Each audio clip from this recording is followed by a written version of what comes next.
Good evening, and welcome to the Pullman City Council meeting for this Tuesday, May the 23rd. Thank you for being here, and Dee, would you please call roll? Mayor Johnson. Present. Councilmember Benjamin. Councilmember Dubin. Here. Councilmember Guido. Here. Councilmember McCall. Here. Councilmember Parks. Here. Councilmember Weller. Present. Councilmember Wright. Here. Francis Benjamin notified us he could not be here tonight. We're a motion to excuse. So moved. Second. Moving second. All those in favor signify by saying aye. Aye. Any opposed? With that, we move to the community announcements tonight. In case you missed it, due to forecast weather and soil conditions, this year's outdoor irrigation season was declared to start early on May 18th. And if you want to find out exactly what day you should water at your place, go to pullmanconserves.com. Currently, applications are being accepted for the Arts Commission and the Civil Service Commission. If interested, please check our website. Crews are out working hard to keep the streets visible and citizens safe. You can return the favor by keeping them safe as well. So be careful and keep an eye out for workers on the road as they're painting all the different markers on the streets. You can join us Thursday at 1:30 along Whitman Path, Grand Avenue, across from the UPS store, for a bench dedication for Alan Davis, the former Parks and Facilities Director, in recognition of his 45 years of dedicated service for Pullman from 1976 to 2021. They wanted to have a park dedication for him, and so that'll happen this Thursday at 1:30. You can park over there close to Whitman, close to the taco truck, but don't block. There's a lot of people who like to have the taco trucks, and you can have a taco on your way out.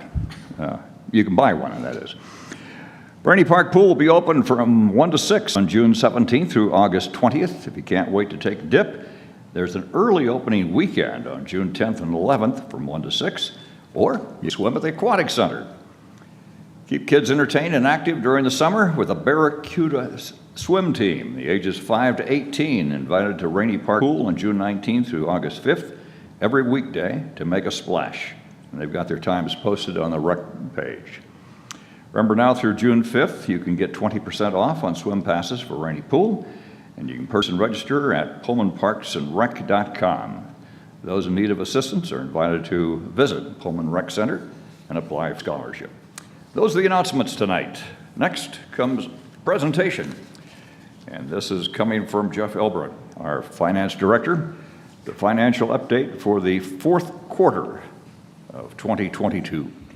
And Jeff has been busy, along with all the finance staff, dealing with the auditor's office and everything else, and I'm glad you could get the quarterly report done too as well. So thank you, Jeff, for being here. Thank you very much for having me tonight. What I'm going to walk you through tonight is the 2022 quarter four financials. That would be year-end 2022. And then I'll be back in June, probably a couple meetings from now. I'll go over the 2023 quarter one. So feel free to go along to ask any questions, interrupt me, whatever's on topic. I'm perfectly fine with that, and we can answer your questions as we go, or if you prefer to save them to the end, that is fine also. So we're going to talk a little bit about general revenue, the general fund to start with. That's where obviously the bulk of the city's business is. We're going to talk a little bit about revenues. So you can see on the screen kind of a 5-year history of revenues. You see a little dip obviously during COVID. Budget for 2022 was a little over 23 million. We exceeded that. We were well over 26 million. This does not include any activity from the airport CARES or ARP funds, so any of those pass-through funds that are grants, those types of things, from those types of things are not included in here. So really it was driven by strong sales and utility taxes for last year, which was good to see that rebound after some of the COVID things. So we're really starting to see some of those revenues come back in 2022 that had dipped in the previous years. So here's to take a look at sales tax. The blue line is overall sales tax. The kind of beige line there is that related directly to construction. So like I mentioned earlier, a real strong year for sales tax, which was great. Sales tax, in addition to the property taxes, is really what makes up a bulk of this budget. So it was great to see some good recovery. Not surprising that the construction recovery is lagging a little bit behind the general sales tax recovery. That's not a shocker coming out of COVID. And I think we'll continue to see that construction number rebound more this year. Property tax revenue, this makes up about a third of our general fund revenue, so this is obviously our biggest portion of revenue. We budget, this one's pretty easy to budget. We can usually predict, really closely. You can see we budget $8,067,000. We're at $8,057,000. If we do have any taxes that aren't paid, those remain on the payroll, so at some point we'll collect those. So some years you might be a little over budget if we collect some past taxes. Some years you might be a little under budget if people don't pay that year. In the grand scheme of things, it all washes out. So this is obviously the nice thing is it's a pretty consistent number to deal with. Just a reminder, we do not collect taxes on university buildings, government buildings, or churches. And this is just the general property tax and the EMS. This does not include the general obligation fund or metro property tax in here for the metro parks. A few other general fund revenues. Again, the property taxes and the sales tax make up well over half of the revenues, but a few other ones I just put on here that I think are kind of interesting and kind of gauge a little bit on activity within the city. Utility tax, like I mentioned, has remained strong. We budgeted kind of on the conservative side coming off of 19 and 20. Well exceeded that with about $3.8 million in utility tax collections. Building permit revenue, you can see that definitely dip in 2020, bounces back a little bit, and I think, again, we'll continue to see that increase in the future years here. Admission tax, again, took a major hit during COVID, which is not a surprise. You really started to see that come back in 2020. That's been coming back a little bit slower. Not surprising. There was still, especially early in 2022, there was still a lot of restrictions on those types of activities. So I think you'll see a strong, close to normal in 2023 as we go forward. And then you can see the marijuana and liquor tax, which was a little more consistent through COVID, actually kind of peaked a little bit during COVID. So that just gives you a little bit of history on those numbers and kind of what you're seeing. So most of those, again, are seeing some good recovery after COVID, with the building permit and the admittance tax lagging a little bit more than some of the other collection areas. So that's a quick snapshot of our general revenues. We'll move on to general expenses. You can see our trend line there. We were just under $26 million last year. Had budgeted about $27.9. Really had good stewardships from a lot of our departments. Were really conscious, and I think it was something that was really necessary in COVID, and it's good to see that the staff has really maintained that have a good stewardship of resources. Again, we're kind of starting to see those expenses trend back to where we would normally kind of leveled out there as some expenses reduced during COVID, and you're starting to see that kind of trend back to normal. But overall, good, and you saw departments really work hard to maintain and contain expenses. Go through some of the individual areas. So legislative expenses, pretty much right on budget, just a little bit under, which is exactly kind of where we want to be. You do see that spike in 2020. That was CARES grant pass-through that really caused that spike. And then you do see that 2021 and 2022 are a fair amount higher than pre-COVID. Really what that primarily relates to, almost exclusively relates to actually, is some IT interfund charges. And then we've seen some pretty good cost increases the last couple of years to registration and election fees. So that's really what's made a big amount of that bulk of increase over pre-COVID. And then, of course, the one spike in 2020 for the CARES grant pass-through. So our finance and administrative expenses, this includes our finance department, our clerk, HR, our attorney, and admin expenses. So again, you see a spike in 2020. That was related to some CIP costs that happened with the City Hall construction. We were quite a bit under budget in 2022. Some of that was related to a little bit of staffing. It was also related to some capital expenses, primarily related to our software implementation that were not fully able to be expensed in 2022, so those will be carryovers to 2023. But overall, again, good expense control and good stewardship resources there. Law enforcement expenses, you kind of saw it level out, and we're kind of back to that normal incline. The investigation department really had some, I guess, unusual expenses, more so than what you would normally find in a given year. There's kind of four major issues that really involved our investigation team, and it really led to some of the higher expenses. There was the shooting that occurred up near Liebecker Street in late 2021, and there was still some investigation going on in 22 of that. There was a couple investigations that they worked with down in Stoughton County and Spokane County, where they were called in to help with. And then, of course, there was some investigation costs with the recent issue with the Moscow murder, obviously led to some higher investigation costs. So don't think in a typical year you'll see four extreme situations like that, but that did lead to some higher costs with our investigation department. The rest of the police department was really kind of on target to where we thought we'd be, in that one area just had some higher expenses. Fire and ambulance expense, we're actually quite a bit under budget here, close to $600,000. Now, about $400,000 of that was delayed in some capital projects. What we find out in a lot of our capital equipment and projects is we're still seeing some delays caused by COVID in getting items delivered, longer lead times, those types of things. So there's about $400,000 of expenses that were kind of delayed. Now, with that said, they were still about $200,000 under what was projected for expenses. So again, I think you saw good stewardship of resources, good management of budget there to stay on budget. Community and economic development, again, kind of saw that trend line starting to continue toward normal expenses. Was about $150,000 under budget. So again, good cost controls there. Library expenses. Library, along with our Parks and Rec, were probably the two departments that were most impacted by COVID. The majority of the activities have been shut down, and it's really taken a while. Even through 2022, I think we're still kind of recovering from that. What that did mean is they probably weren't quite up to full operations expense-wise, and you'll see those two departments are a fair amount under budget in what they spent. Again, I think as we get to 2023, we're pretty much back to normal operations and we'll be closer to budget numbers. But you can see the library was close to $300,000 under budget as they started to return back to normal activities. Again, similar to Parks and Rec, you see that kind of big dip down there in 2020 and slow recovery in 2021 and 2022. They were about $600,000 under budget. Again, a lot of that was kind of recovery and restrictions still kind of coming out of COVID that caused that under expense. So that's the end of our general fund category, and again, that really makes up the bulk of what the city does. I'm going to dive into some of our specific funds. A lot of these funds are really kind of close to an in and an out. There is some timing that sometimes makes it a little bit more revenue, a little bit more expense in a given year based off of grants or timing, and I'll talk a little bit about those as they go. Most of these, we usually end up a little bit under budget on expenses, and I'll kind of talk through there.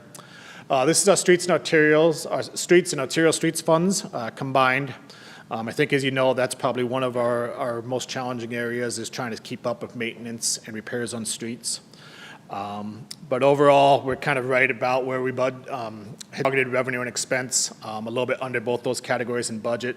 Some of that under comes from either we'll budget potentially for a grant that may or may not come through, and of course then that we need no expenses or revenue if that's the case. The good news on the streets and materials is we did see a little bit higher than projected utility tax collections, so that does help out. But the streets is definitely one that is something to keep an eye on going forward, as we know there's a lot of liability out there in our streets. The utility fund, again, there's some timing that's really involved in here in some of our projects and a little bit of delayed on some of our projects. But you can see very similar trend lines between the revenue and expense. We're actually almost dead on between revenue and expense last year. We do have some projects that we continue to need to evaluate on a utility piece. Some projects that were probably put on hold during COVID. One thing that is good is our aging, and I know Mike sends you the aging report every month on the water, and we did see that go down. It's peaked back up a little bit recently, but we did see that go down quite a bit. We had quite a bit of backlog on that coming out of COVID, and we were able to resolve a fair amount of that. So that's something we'll continue to monitor. Next up is transit. You'll kind of see this little dip kind of spikes up last year, 2021, as we kind of had some lower expenses in 19 and 20, with some reduced routes and definitely some reduced expenditures, and then you kind of see it come up. You'll see a little bit more gap here than you might normally see in the revenue over expense. A lot of that's related to some grant timing.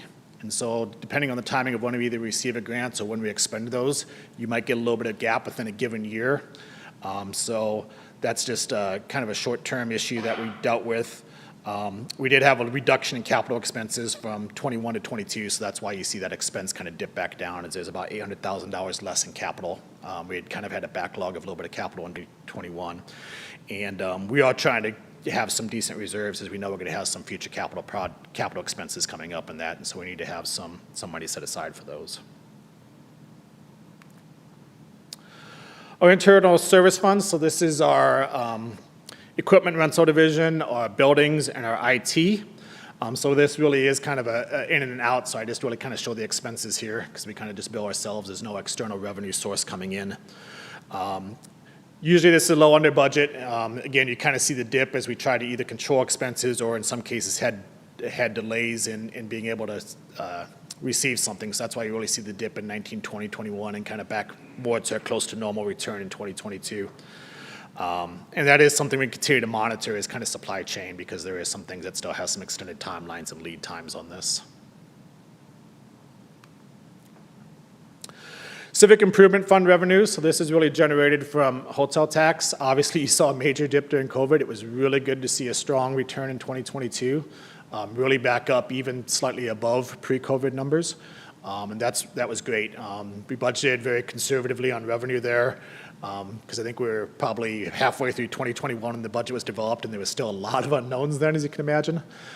So it's really good to see this number bounce back to really a normal level by 2022 after that big dip. So in general, just kind of a few final thoughts.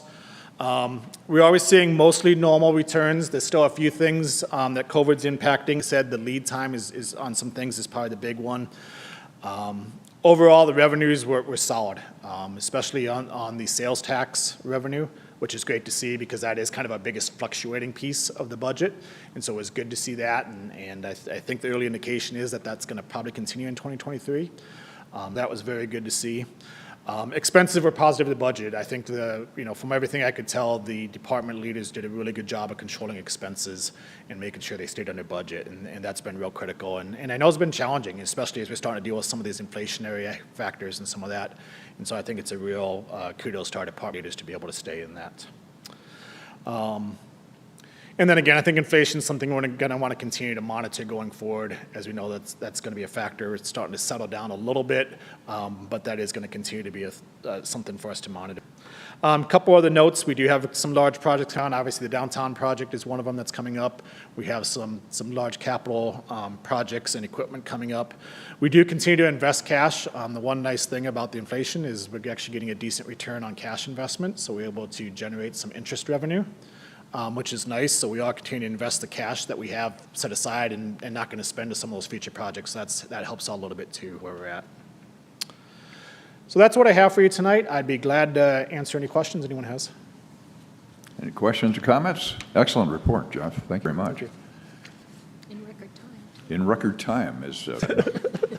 So with that, since no questions, Thank you. thank you very much. Our next section is public comment. If there's any item that we're taking final action on tonight, if you'd like to make a public comment on that, that does not include the transit because we have a special public hearing on transit tonight in a special place. So if you have a comment on any final action that we're taking, this would be your time. And seeing none, we'll move right along. We now move to the consent agenda. These items are considered routine in nature. Do I hear a motion to read by title only? So moved. Second. Moved and seconded. All those in favor signify by saying aye. Aye. Any opposed? With that, Thad O'Sullivan. The first item is a motion to dispense with the reading of May 9, 2023 meeting minutes and approve them as submitted. Item 2, a motion to approve disbursement for accounts payable checks numbered 110307 through 10369 and UB refund check number 110370 totaling $340,852.17. A motion to approve disbursements for accounts payable checks numbered 110371 through 110388. Electronic transfers 109, 1110, 999, and 1005 through 1010. Payroll direct deposits numbered 84983 through 85239 totaling $1,417,295.92. Item 4 is a motion to approve disbursements for accounts payable checks numbered 110389, 110449 totaling $250,000 $261.83. Item 5 is a motion to accept the Sidewalks 2022 contract as complete. And final item, item 6, is resolution number R-20-23, a resolution approving the submission of federal grant applications and pre-authorizing the acceptance of U.S. federal grant monies for Pullman Moscow Regional Airport projects supporting terminal, site, and apron design and construction, and authorizing the mayor, city attorney, and finance director to execute the grant agreements and the grant assurances. Any item the council would like on for discussion? Seeing none, the consent agenda consists of items 1 through 6. Do I hear a motion to approve? Second. Moved and seconded. All those in favor signify by saying aye. Aye. Any opposed? With that, we now go to the public hearing. Discuss proposed transit routes and service levels to start in August of this year. So with that, our transit manager, Thompson. Thank you, Mr. Mayor, members of the council, public. As a public hearing, what I have in mind tonight is to share with you our current plans for transit service to start in August, as well as to provide a significant amount of context with revenue, since that plays a critical part in our planning right now. Any input or council direction I receive tonight, I'll return later in the summer, incorporate that into a resolution for that August service plan. Our current challenges, as much as we'd like... Wayne, could you move the microphone a little bit closer to Sure. you? People are having a little... Is that better? Thank you. Okay. As much as we would like to add service each year, that demand needs to be met by revenue to support it, as well as staffing levels and vehicles to perform the service. We're still in recovery mode from what transit service was in 2019. An example being that our service ends at 10 p.m. instead of midnight. But midnight is still a measure of what we consider full service, and we have no reason to not go back to that in time, other than driver availability and balancing service levels with our declining local revenue. We've heard feedback throughout the year, some directly from downtown businesses, much from students. I appreciate the recent work of Councilmember Dubin, Mayor Johnson, in encouraging discussions with graduate students in particular, and we've heard some very encouraging ideas recently that we hope to, in time, be able to put into effect. They've helped influence the decisions we've made here locally, as well as Chris Boyan and his transportation services staff and the work that they do with the Transit Advisory Group on campus. That's critical, and Chris is here tonight as well. I appreciate that. Another service option that we've been encouraged to consider, and I'm actually quite interested in, is demand response, and that would be under that evening options service idea. We're not able to do that at this point, but I thought I would explain what we're looking at since it has been suggested. First really came to light for me about a year ago when Mayor Johnson pointed me towards a mayor's conference presentation where Arlington, Texas was able to do this demand response system as their primary means of public transit, and very successfully. What it could be is something as small as a public transit version of Uber. It could be something like our Dial-A-Ride, where a small group of passengers are picked up upon request. But it gets you away from running long loops of empty buses.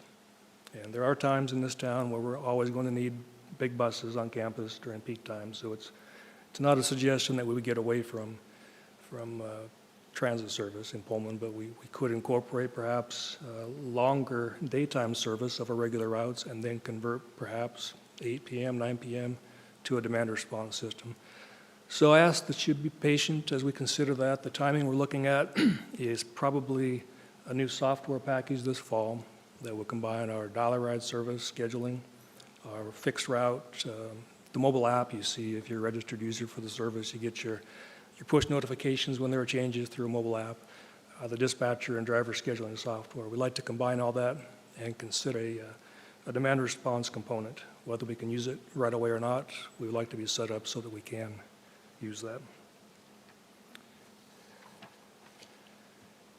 Airport service, I will touch on that in more detail on my next slide, actually, but there is light at the end of the tunnel. That's my message. Just, again, be patient. Our focus has to be on maintaining our existing core service level. I'll have more detail here in a moment on airport service. Our funding in general is becoming increasingly grant reliant, and as available as that money is, it's not always a good thing. We learned in the late 1990s that it can be a pitfall to rely too much on state and federal funding. When Initiative 695, we lost 40% of our funding that was provided through car tabs. But that's when the student transit fee was implemented on campus 20 years ago. The transit advisory group was implemented. Now, with enrollment going down, our local revenue through that contract is also going down. It was $2.4 million prior to COVID. Last year it was $1.8 million, projected to be $1.6 this year. Still, that money is available. It is what it is right now for recovery mode. We're going after the money. Any day I expect to be notified of our federal assistance. In fact, just this morning we received the first of what I hope to be about 5 grant awards. It's for a fully electric bus, one of 3 we've requested. So we are starting to get notification. I would certainly hope, fully expect we'll be fully funded on our operating and our capital and our airport service expansion grants. Just briefly touching on these challenges to wrap up that part. Utility tax, we are unique in Pullman in that we chose in 1978 to go with utility tax, not sales tax, which a lot of agencies around the state would see as maybe a seasonal peak if they're a resort town or some other reason they would see an influx. We have some good Fridays and Saturdays during the fall, but not enough to transition us away from utility tax. It's stable. This past year was $1.3 million, roughly 20% of our budget. I'm comfortable with where the fares are. We doubled our fares between 2017 and 2019. They're competitive, $1 a ride. It's not it's not a major source of income that I feel we need to go after at this point. The one thing you may see change regarding fares is a electronic fare collection system. I think it's time that we consider that, whether it's scanning credit cards or validating Cougar cards. We may look at that as part of the software package. Hiring continues to be a challenge that plays into the package I'm talking about. Even though we offer full-time driving positions, it's not a career choice for everybody. It's tough to maintain a full staff when there's any turnover at all. It can be time-consuming. We offer training. We pay for training. So to move forward at this point with an expansion mode when we're still trying to stay stable with staffing, that would mean overtime when someone calls in sick. That could mean dispatchers driving. And as you'll see me mention in a few moments, that there are cases where we don't run a route on a particular day. We don't want to be in that position. So in summary, these are our current challenges that we're looking at with this package. Airport service, I expect, every reason to expect this grant will be fully funded. We just have not been notified. Typically, April is when we find out about these grants. So it's going to fund 90% of the operating costs. The other 10% is projected to be the fares that are charged for this service. As part of the grant, we will have 2 smaller electric buses, 25-foot buses, instead of the 35 and 40s we have now. So as much as I'd like to say this is part of the August startup service, even if we get that grant tomorrow, we're not staffed for it, we need to order the buses. I'll return to you when the grant funding is ready to be accepted and outline a plan for implementation at that point. But we have to maintain our current service levels at this point. Okay.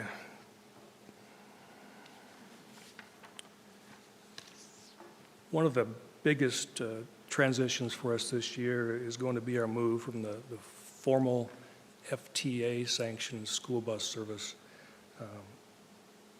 exemption, I'll say. It's an exemption to the school bus service rule by FTA to what is a true tripper format. This was helped tremendously by the timing of the transit support grants, is the name of it, by the local legislative package this year, the state package. That package for 16 years is going to fund youth rides for free. And we did make a change with our local policy last year, fair policy, to accept that funding. So anybody 18 and under can go to City Hall or the WSU Visitor Center and get their free youth pass.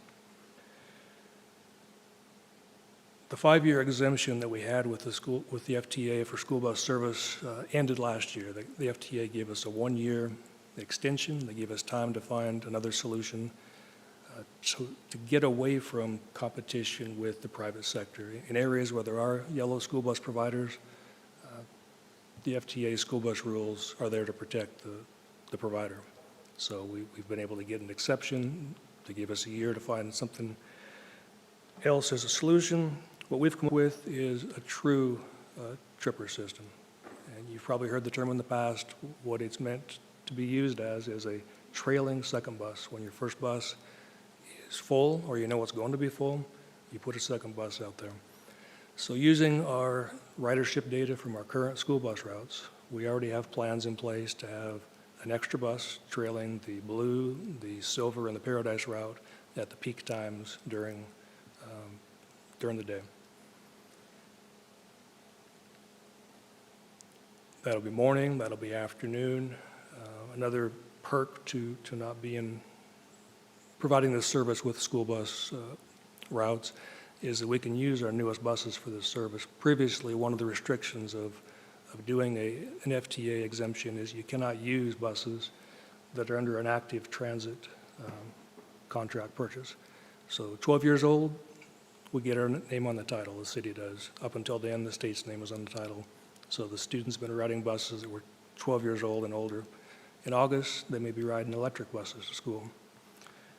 So a few more details on how this will work. I think I've covered everything there. At the high school, we expect students will ride the blue route. They'll get off at the aquatic center, stop just like many do, and walk that path in blue, like many already do on the blue route. As the work of Military Hill continues to connect Greyhound Way with Terraview, that stop will eventually be at the entrance where you turn into Pullman High. But for now, we're offering public transit service to the aquatic center stop right there on Greyhound Way. Lincoln Middle School, there's a couple of options. We would expect most students would ride the silver route, which services Pioneer Hill after LMS, but using the stop right out here outside of City Hall. We'll have buses drop off. It's a short walk. I walked it tonight myself. In under 2 minutes, I was from Crestview up on the sidewalk in the parking lot. Very short walk even for me. So that's the ideal way to get to school for students. A second bus will follow. Sometimes we'll need 2 loops, 2 35-minute loops of a second bus. Other times just 1.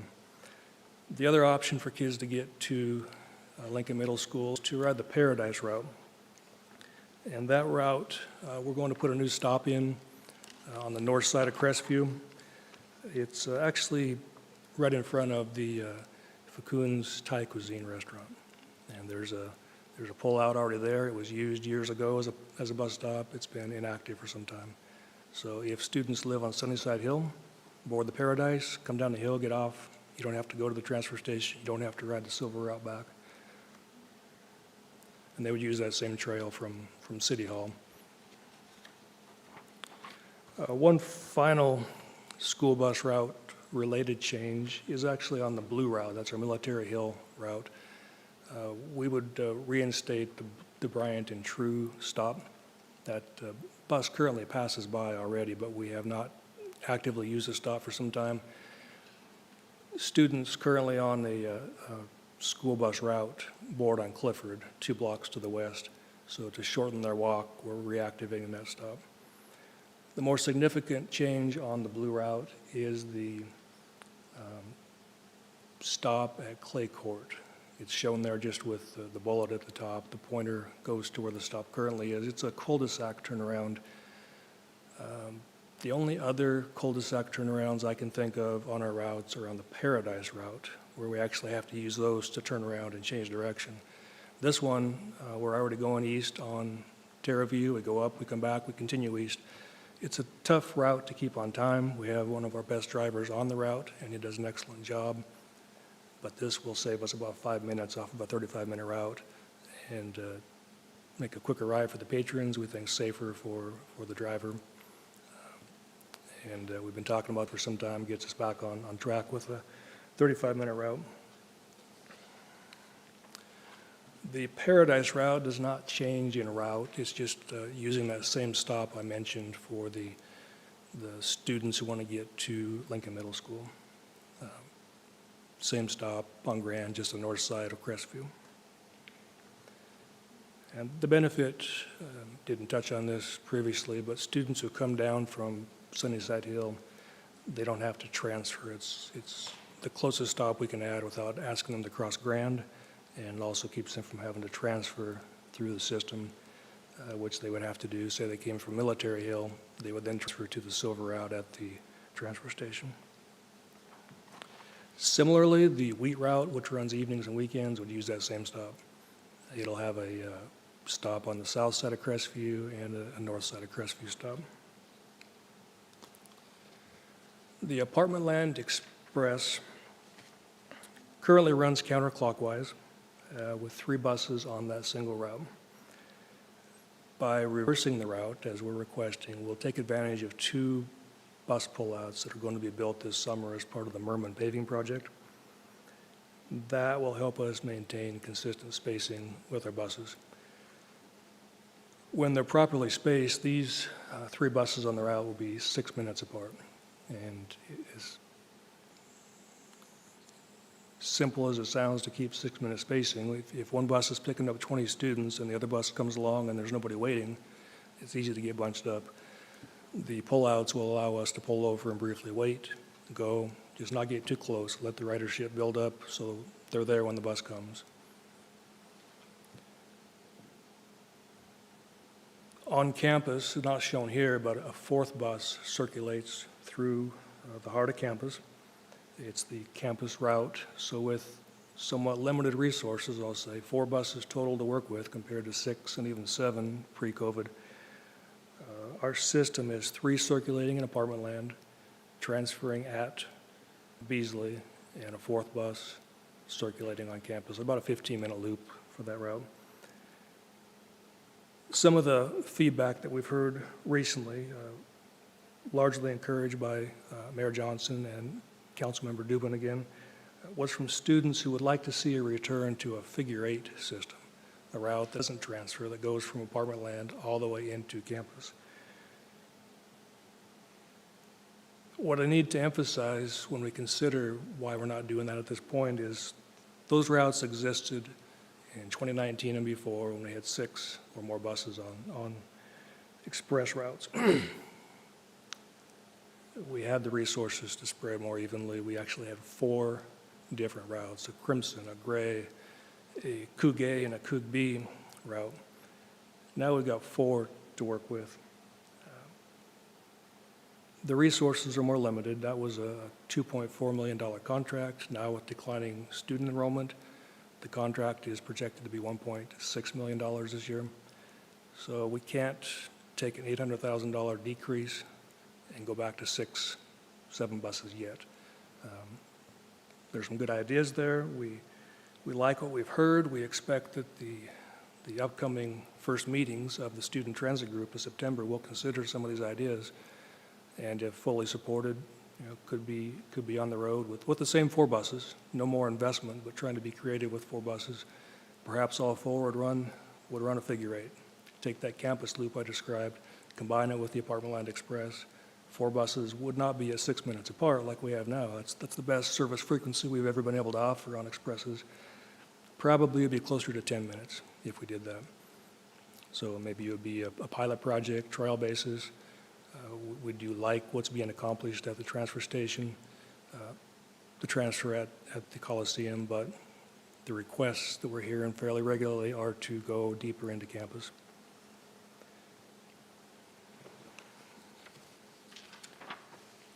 So our request as part of this package would be to reverse the route, stick with 3 buses on that Apartment Land Express. The reversal also, one thing in the bullet points that I didn't touch on, we come down Brandway to Valley and make a left. I've been told by drivers that can be a 5-minute wait sometimes. The reversal will have you come down Valley, take a right, and go up Brandyway, so no delay. We think 6 minutes, and maybe even better, would be accomplished that way, but no delays waiting to turn left during peak travel times on Valley.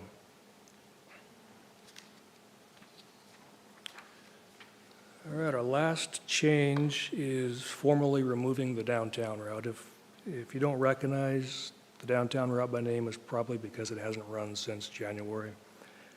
It only ran the first semester. When we had difficulty with staffing, getting all of our drivers assigned to shifts, this was one of the routes that often was dropped on a daily basis because of all the overlap. This shows the blue, the silver, the loop route are covering the same path largely, and the ridership was low. It was half what another community route would actually have done on a daily basis. I mentioned previously that we have received feedback from downtown businesses, so it would seem maybe going in the wrong direction to remove the downtown route. But given what we already do with the loop, the silver, the blue, the paradise from 6:30 to 6:30, it's tough to improve on. The request to do any better than what we're doing with these buses would be more of a charter service going from a destination to a specific drop-off, and we can't pass all the stops in between. We're too small to pass stops. What we currently do, the dotted line up the middle, is the silver route, and that is a 5-minute ride from downtown at Porchlight up to the Chinook. So we're providing every 35 minutes, you got a 5-minute ride up. The loop route going down clockwise down Stadium Way, 5-minute ride from the stadium to Pine Street Mall every 35 minutes. In Pullman, that's about as direct as we're going to get of a connection between downtown and the heart of campus. Stadium Way, going up Kamiakin through the heart of campus, the other way.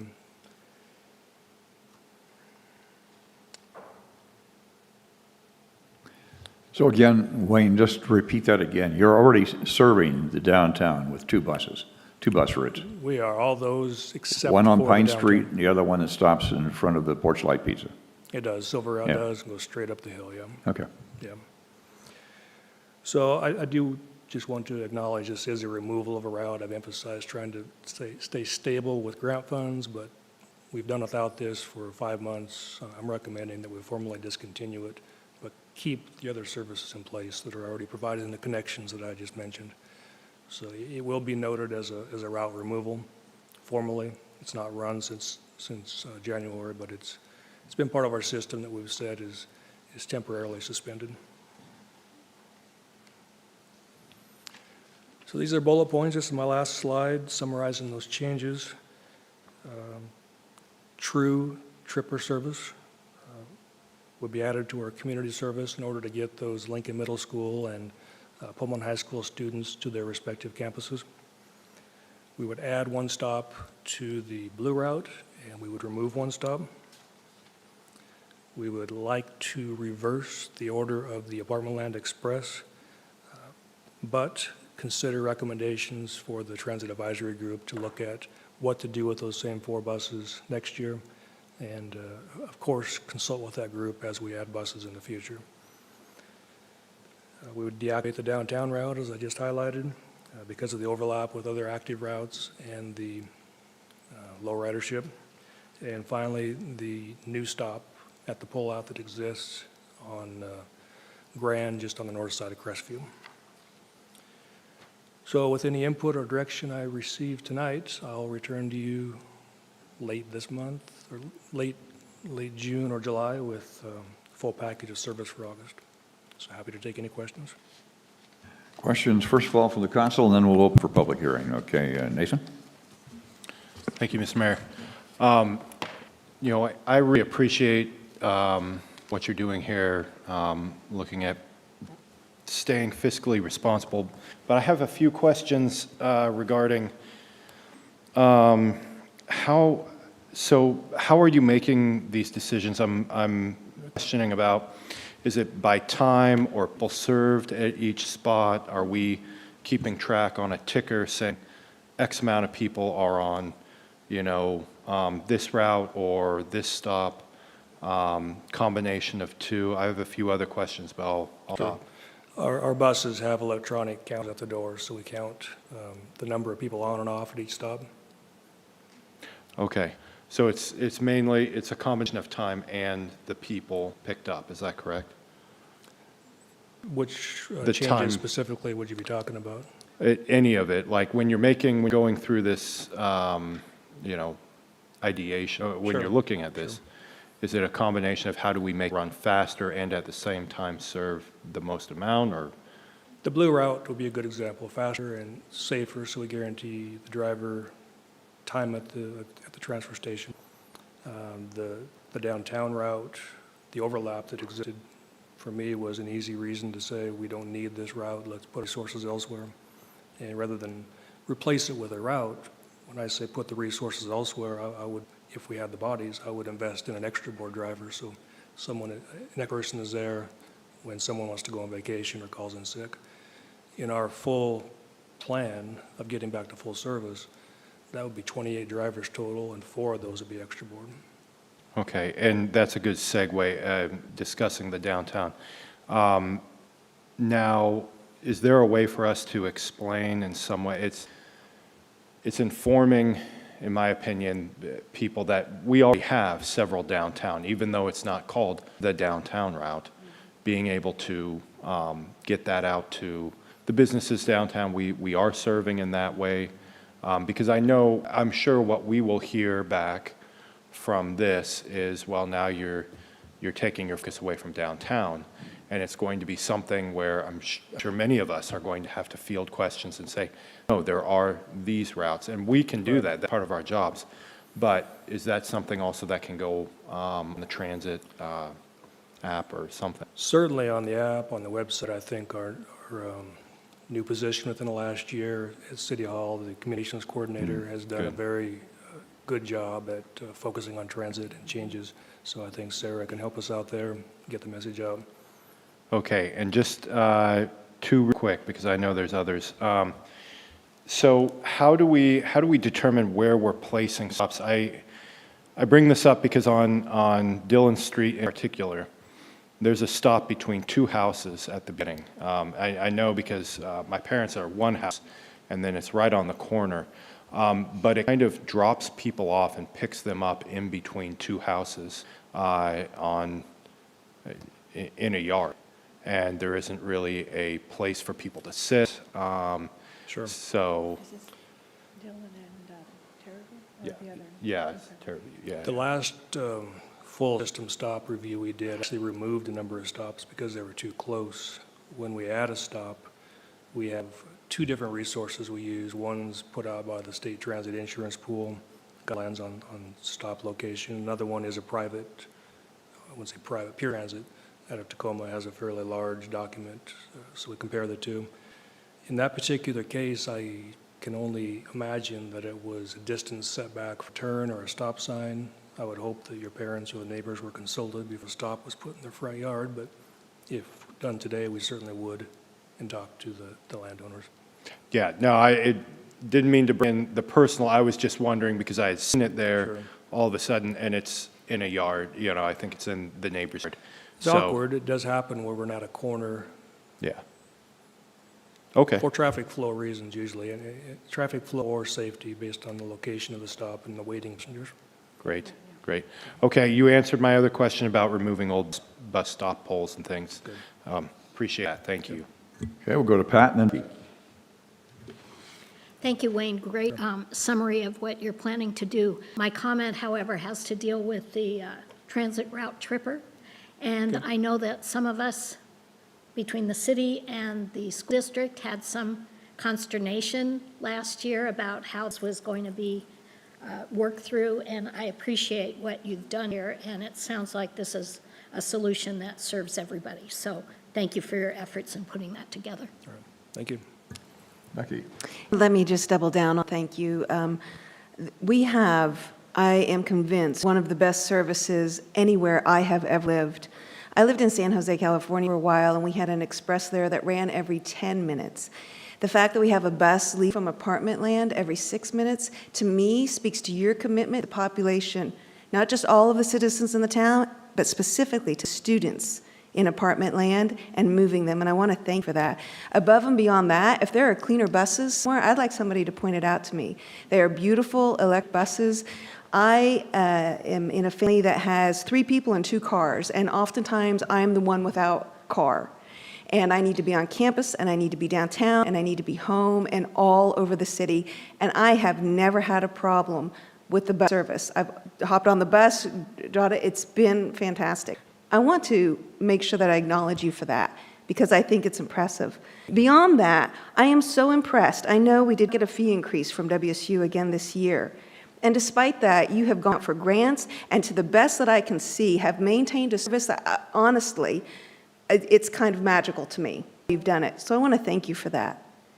In March of this year, I sent you an email. I'd been working with graduate students, and I had 3, actually the graduate students had 3 specific requests in route changes. I believe you covered those in your presentation, that why those were not possible. Is that right? We had I tried 4 to. buses, we had 6, and then we're down to 4. I did, I tried to. I recall you had 3 questions. I found my notes, expecting you might ask about that. A true pre-COVID system requires more buses, which requires more money. And the student transit fee was voted down again this year. We haven't seen an increase since the 2017-2018 year. So we have relied increasingly on grants. And as available as they are, I worry that we're getting too grant reliant. It's soon going to be probably 30-40% of our revenue. But And there's an inherent irony there, yeah. in that when we tell students we really need these fees or we're going to have to cut some bus services, and yet because of the hard work you and your staff do, we have these grants and we haven't cut bus service. I can understand from their perspective where they would question that. Sure. Well, we're pretty much at a foundation point. I'm not going to say rock bottom because that sounds bad, but I think we're at a foundational point of our system where you don't take anything else away. You build from here. So we just couldn't let any more routes slip away. The increased reliance on grant funding is a strategic plan, but it cannot be a long-term plan. The money's out there. This round especially, we took full advantage of every opportunity at the state level especially to get more funding, and hope soon reap the rewards of that with grant awards. But our route's not cheap. It's been over a year since we calculated the cost, and I know you asked about that earlier. $358,000 is what we calculated in 2022 to run a bus 12 hours a day, all week long, all year. So with the loss of revenue, $800,000 in our WSU contract alone, that's at least 2 routes that we reestablish. Yet we're trying to hang on through other means. Don't intend to have any more reduced service. In fact, airport service, I'm glad that Tony Bean was here. I'm not sure where he went, but I'll be reaching out to him as that comes through. But very anxious to provide that service, yet I don't want to take away from anything else that's already there. So we're working on maintaining that. So I want to thank you for working with me and graduate students this past semester in trying to make this work. In fact, I don't think you're told thank you enough, which is kind of ironic because every time I ride a bus, everyone who gets off the bus says thank you to the bus driver. I know there's a lot of gratitude out there. I'm afraid you don't always hear it, so I just want to be clear about it today. Thank you for working to keep these buses functioning and for working with me this past semester. Yeah. Thank you. I'll pass that along to the staff. Okay, Megan. So appreciate what you're telling us in terms of the lost revenue with WSU, and my understanding of the contract is it is tied to enrollment. And I realize this is a puzzle to some extent of trying to figure out what to do with limited resources. What I'd like to see happen when it comes time to renegotiate that contract is that we get a little creative and that WSU steps up to the plate and look for other ways to support this. It's so important, particularly as looking at apartment land and these students that need transportation. they've got to be a willing partner. And to tie it to enrollment when that is obviously going down, that isn't going to necessarily work. And as a small city with limited resources and only so many buses and only so many dollars and becoming increasingly dependent on grants, which I get what you're saying, is not sustainable, then we've got to look to our partner to look at how to fund this differently. That's my input. Thank you. Any other comment? Okay, Ann. I just want to echo what everybody said. Since I've been on council, I've learned so much about what goes into those buses driving through town every day, and we just sort of take it for granted. I've really learned a lot from you about how you make that work, and I do appreciate your going after the grants, especially since our legislature doesn't seem amenable to funding public transportation, particularly on the east side of the state. And I know it is not a long-term solution, but I really appreciate always your willingness to go after these grants, and you're getting more and more of them. So thank you so much. And the Dillon Street, I have a friend who uses that stop regularly now, and it is, I'm sure it is, keep from stopping on Terraview because the traffic there is just, it's like 35, and there no one goes 35. And I have to give a shout out to Clayton Forsman at Public Works. There were no signs or no pedestrian signs that there was a crosswalk right there for that bus stop, and the Public Works Department put up some signage on the crosswalk. So hopefully that'll help slow that traffic down. But anyway, thank you really for all you do. No other comments, and we should open up for public hearing. And just to advise everyone, we have a 3-minute time limit per testimony. So if you would like to make any testimony about the proposed transit routes, this is your time to do that. And just come up and identify yourself for the record. Going once, twice. Wayne covered it. We now close the public hearing. And again, just a reminder so it stays in our mind. He said there's an $800,000 loss in terms of funding from WSU because they're going by enrollment numbers. And so the overall budget has had to be reduced, and so you have less drivers, less buses on the road because of that. And we're still covering what you've been doing. We are still covering it with grant funds. The $1.6 million from WSU is still significant. It's roughly 30% of our operating budget, which is more than any other source provides. We're low on drivers, so we don't necessarily have that expense. We're actively hiring, training, looking for drivers. So with the grant funds coming in, and we do hope future years increased enrollment will bring that contract level up as well. It is right now tied to enrollment. So this could be a good job for a student too, because there's different hours they could work as long as they had the CL license. It might not be a bad job for former mayor either. Well, thank you for offering those opportunities, Wayne. That'd be, shake hands. My route would probably be on the slow side. I don't talk too much. Thank you. Wayne. Hey, give Wayne some credit on this one here. He gave us some good humor. Okay. With that, let's go now to the regular agenda. We have a resolution accepting the bid of Pullman Daily News for legal publications and authorizing the designation of the Pullman Daily News as the official newspaper of the city of Pullman. Dee Stiles, our city clerk. Thank you, Mayor. Good evening, Council. Senate Bill 3800, Chapter 469, passed in 1985, requires the city of Pullman to designate an official newspaper by resolution. RCW 6516 states the legal newspaper must be approved as a legal newspaper by order of the Superior Court in which the newspaper is published. In an effort to maintain cost control, the City of Pullman requests bids for legal publishing. The current 2-year contract with the Moscow Pullman Daily News is set to expire on July 1st. On April 23rd, the City Clerk Office mailed the Lewiston Morning Tribune, Whitman County Gazette, Moscow Pullman Daily News, and the Spokesman Review, notifying them that the City of Pullman was seeking bids for legal publications with a closing date of Monday, May 8th. The Moscow Pullman Daily News was the only paper to submit a bid. For several years, the Moscow Pullman Daily News has kept fees flat and has only raised rates slightly. However, inflation has increased this service from the last contract. The fee has been raised by approximately 40%. Staff recommends accepting the Moscow Pullman Daily News bid to provide publication services until July 31st, 2025. And I'm happy to take any questions. Any questions? If not, do I hear a motion on this resolution? Move to adopt resolution number R-21-23. Second. Moved and seconded. Thad, would you read the resolution, please? Yes, resolution number R-21-23, a resolution accepting the bid of the Moscow Pullman Daily News for legal publication and authorizing designation of the Moscow Pullman Daily News as the official newspaper of the city of Pullman. All those in favor signify by saying aye. Aye. Any opposed? Item number 2 on our agenda tonight is a resolution accepting the bid of Motley & Motley for Bishop Boulevard resurfacing. With that, Kara Haley, our city engineer.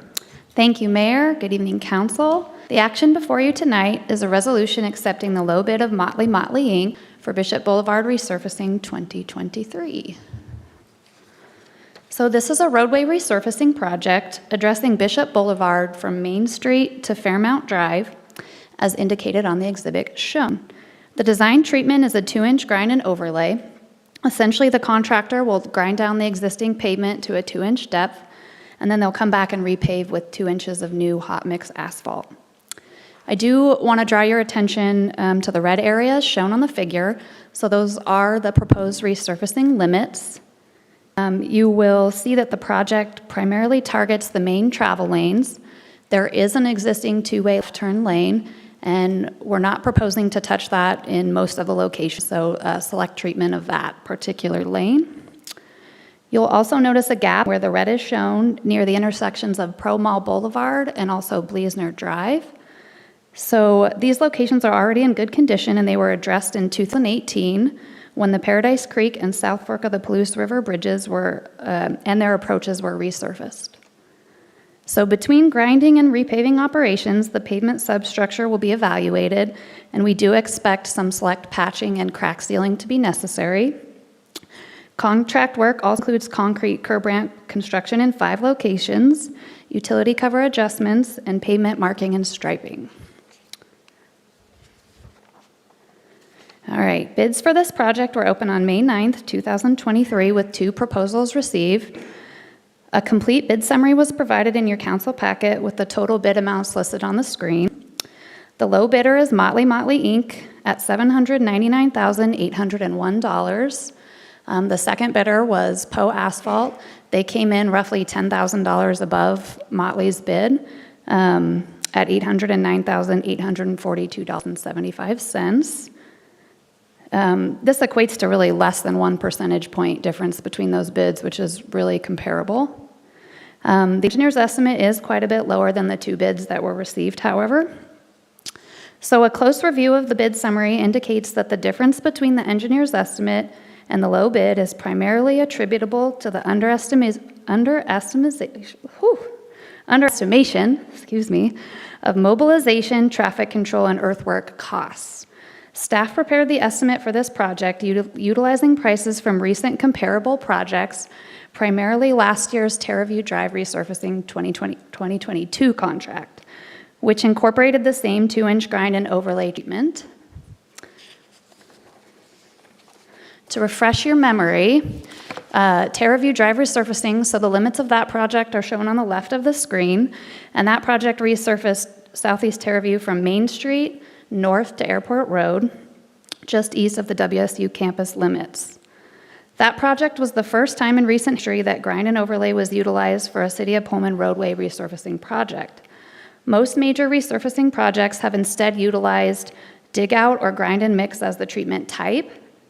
As such, staff continues to learn and understand the local market conditions for grind and overlay work, including appropriate cost ranges for varying street conditions and constraints. So I put both of these figures up here because I think they do convey some of those differences. So Bishop Boulevard is on the right. Obviously, it's a much more urban and commercial environment with numerous driveway entrances, businesses, and busier traffic, whereas Southeast Terraview Drive has a much more rural feel with only a few driveway entrances and less logistical challenges when it comes to construction. The other thing I want to note on the Fairview Drive project, we were able to complete the work basically all at one time, full width of the roadway. So the project this year is a little bit different because it requires the contractor to basically phase their work activities and shift traffic control as needed to ensure that 2 lanes of traffic remain open on Bishop. So this essentially limits work to 1 lane at a time. So staff attempted to account for such obvious differences between Fairview Drive and Bishop Boulevard, increasing and adjusting price estimates accordingly, but not by enough. Because 2 bids were received, and they are quite close to each other and comparable, this is a good indicator that the bid prices are fair and represent the work involved, that the engineer's estimate was just off. So staff does recommend awarding the project to the low bidder for several reasons. We already talked about the bid prices being fair. Delaying the project is not advised. One reason would be to get the project out of the way before next year's project. Bishop will be a primary detour route, so we don't want them both going on at the same time if we can avoid it. If we wait too long, it's possible that deterioration might change the treatment needed. And then probably one of our biggest reasons is that we have funding on this project from the Transportation Improvement Board, and they are covering roughly 77% of the current total project cost that's estimated. There's a few numbers up on this screen. I won't go over all of them in great detail, but the first row underneath the darker blue basically shows you what the estimated total project costs were when we put together the grant agreement. That does include the construction contract amount that we would be approving tonight, plus engineering costs. So after bids were open, we did reach out to TIB. This is part of their process with the grant funds. And they did essentially, they acknowledged the importance of the project and agreed to increase their contribution by $83,000. So that's pretty significant, so I want to thank them. That will increase our project costs by roughly $35,000, but it's still a great opportunity for us to proceed. And it's also important to ensure that we meet our grant expectations so we have a good standing for future opportunities. So staff recommends awarding the Bishop Boulevard Resurfacing 2023 contract to Motley Inc. for the bid amount of $799,801. If approved tonight, next steps will be issuing notice of award to Motley, followed by notice of proceed once appropriate paperwork has been returned and the contract officially executed. Construction would start up sometime this summer, as early as mid-June, and is expected to be complete by mid-August, prior to the startup of WSU fall semester. I would take questions. Any questions? Okay, Nathan. Kara, thank you so much. This is on and off the topic. I received a question from a citizen regarding the use of permeable pavement for redoing roads. I kind of softball said, well, there's certain regulations, but I was wondering if you could explain. So we are not presently doing any sort of permeable pavement on our major projects. A lot of that is because they're redoing roads that have, they're already impervious surface. So either already some kind of treatment or detention in place, or it was constructed before those requirements were in place, and it's difficult, to do something new. I know the library had impermeable pavers that were put down on the parking lot a few years back. And, we do have soils that are kind of hard. So it's a treatment we've used in a few cases. I don't think we're ready to use it on our actual roadways at this particular time. Okay.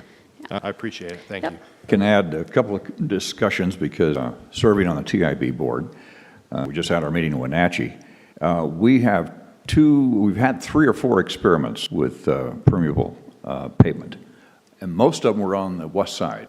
And of course, it's very modest over there in terms of what we have.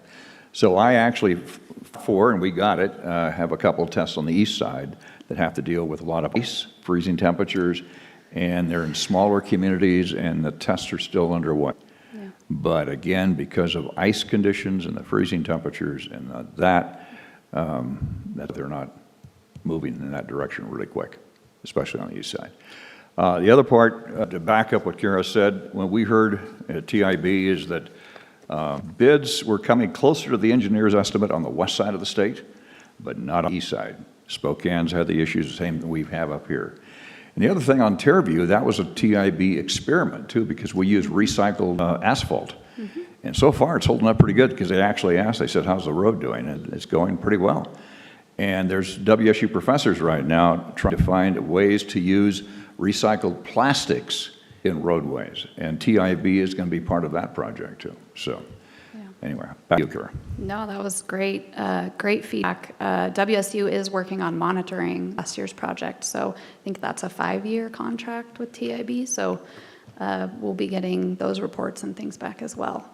And we have, I mentioned the 2 segments where we had previously resurfaced bridges. We have put plastic reinforcements, fibers in some of our mixes primarily on bridge decks to try and improve longevity, that sort of thing. So new things we definitely like to hear about it and do some when we can, but there's limits. Any other questions? If not, do I hear a motion on this? Move to adopt R-22-23. Second. Moved and seconded. Thad, please, resolution. Resolution number R-22-23, a resolution accepting the bid of Motley Motley, Inc. for the Bishop Boulevard Resurfacing 2023 project and authorizing execution and delivery of the contract for said project. All those in favor signify by saying aye. Aye. Any opposed? Item number 3 on our agenda tonight is a resolution accepting the bid of Knox Concrete for sidewalks for the 2023 project. Once again, Kara. Yeah, all right. So our next project up for award and acceptance is Sidewalks 2023. This year's project includes 2 schedules of work, A and B.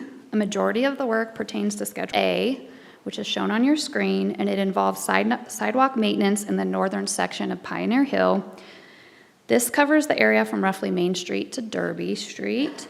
Sidewalk maintenance activities along these specific streets will vary, but generally includes removal and replacement of select existing sidewalk panels and occasional curb and gutter, along with grinding of raised sidewalk panel edges. The photos on this slide should give you a better feel for the type of maintenance work I'm talking about under Schedule A. The left photo illustrates a situation in which the 2 adjacent sidewalk panels are uneven. So the remedy here is to grind those raised panel edges down to provide a smooth transition. The image on the right would show a sidewalk that is pretty heavily spalled. In such a case, existing sidewalk would be socket and the deteriorated portion would be removed and replaced. A couple more examples. Both of these are existing sidewalk that's broken and damaged. Saw cutting of the existing concrete would be required where there's not already an existing joint, and then the broken segments would be removed and replaced. So on this particular project, there's white paint out there, much like this, designating the areas for the contractor to come and do their maintenance work. So Schedule B addresses similar sidewalk maintenance activities, but on a smaller scale and really scattered all throughout Pullman. So most of this repair work stems from activities of our own maintenance and operations division, some of which have already occurred over the previous winter months, and others that are anticipated to occur as we get into summer and fall. So as an example, this could cover replacement of sidewalk panels, other concrete features that have been disturbed or removed by our own crews to complete necessary utility repairs. The photos shown represent such work. In both cases, this was due to necessary water line repairs. You can tell because the left has a water meter off to the side, and on the right, there's a water valve and also a fire hydrant. So we'd obviously done some repair to that line. So the contract language provides flexibility to designate specific work locations and associated repairs under Schedule B up until September 15th of this year. So this is advantageous, as I described, because many of those repair locations are not yet known, and the incident hasn't happened yet. So bids for this project were opened on May 11th, 2023, We had one bid received. A complete bid summary was provided in your council packet. The bidder is Knox Concrete LLC with a total base bid price of $106,830. This total bid price is approximately 10.5% more than the engineer's estimate of $96,661. A majority of the different bid item prices are comparable as we reviewed that bid summary closely. But the most significant discrepancy noted was for bid item 1, which is mobilization. Although that bid lump sum amount was a little higher than we'd expected, it's not unreasonable, especially considering the uncertainty of the scheduled work, the timing, the locations, and really there's potential for multiple mobilizations required to and from different locations around town. So we do feel that it's fair for what we're asking. Staff recommends awarding the Sidewalks 2023 contract to Knox Concrete LLC for the bid amount of $106,830. I do want to note that I had a little mistake up here, so it's Resolution R 2323. So I'll just call that out. This amount will be funded from the street fund, stormwater fund, and water and sewer maintenance budgets of the utility fund. At this time, the estimated funding breakout amounts that are shown on the slide are within the amounts budgeted under each of these applicable funds. So if approved tonight, next steps will again be issuing notice of award. Once we get contract paperwork back, we can issue notice to proceed, and then the contractor will be able to start their construction activities kind of on their own schedule. Construction would start up sometime this summer and be completely wrapped up by October 13th of this year. I would take questions. Question, Pat? Just a comment, Kara. Knox is the same company that we used for similar activities last year. Yep, they were our only bidder last year, and they did last year's project. That was on the consent, and we really enjoyed working with them. They did a great job. Well, and just anecdotally, they repaired a segment in front of my house. Oh. And I can't commend them enough. They did a great job, very good at communicating what they were doing, when they'd leave, when they'd be back, and everything was done perfectly and cleaned up well. So I just want to add that to the validity of the bid. So Awesome, thank you. Any other comments? Not, do I hear a motion on the resolution? Move to adopt resolution number R-23-23. Second. Moving second. That, Resolution number R-23-23, a resolution accepting the bid of Knox Concrete LLC for the Sidewalks 2023 project and authorizing execution and delivery of the contract for said project. all those in favor, say aye by saying aye. Aye. Opposed. Item number 4 tonight gets money back to the city. Once again, backed by popular demand, our finance director, Jeff Albert. I just thought I'd say it that way because I know you're, a sporting official, referee or umpire, and usually you don't get backed by popular demand. Do you? Not often. Okay, so just thought I'd try to make you feel better. Okay.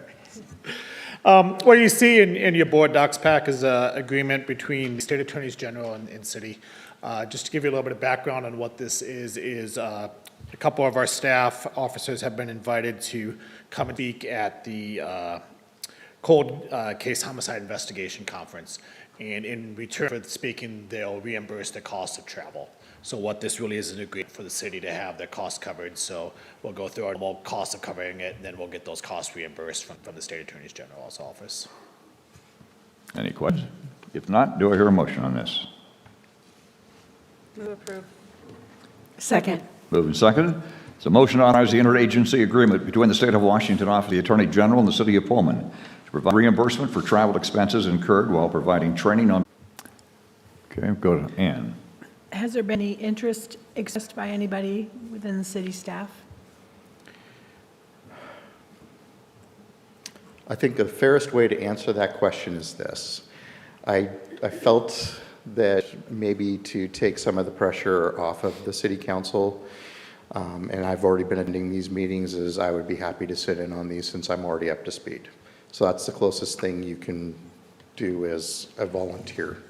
Okay, thank you. I just want to make sure there wasn't somebody out there as well who was really wanting to. There was someone in police or fire, someone closer to the subject matter. Not expressed to me, but certainly police and fire are helping develop the plan we're going to bring to you for the spend out on these items. The oversight on this is just a lot of technical work, making sure everybody's plans are being met and they're doing what they're supposed to be doing. Okay. Eileen? I'd be happy to have it continue in this role. As long as it's not too burdensome for you. It hasn't been proven to be, and if to a point where I need to delegate, I will certainly come back on this. It's been a pretty organized group, and I've been very appreciative of the support from the Benton County area to keep this thing going. Okay, do someone want to make a motion to nominate? Move to have Mike Urban serve in this capacity? Second. Move and second. All those in favor signify by saying aye. Aye. Any opposed? Thank you, Council. And Mike didn't get a vote. I can remember serving on behalf of the Association of Washington Cities with the Cardiac and Stroke Work Group of the Department of Health. And they said, well, Glenn, since you're on the Employee Benefit Trust, this group is only going to meet, occasionally. We've been meeting every month for about an hour and a half and going through all kinds of documents. I'm going like, well, obviously they didn't have quite all that information available. So, okay. Is there any new business to come before the council tonight? Seeing none, do I hear a motion to adjourn? Second. Moved and seconded. All those in favor signify by saying aye. Aye. Any opposed? And that is that. No executives.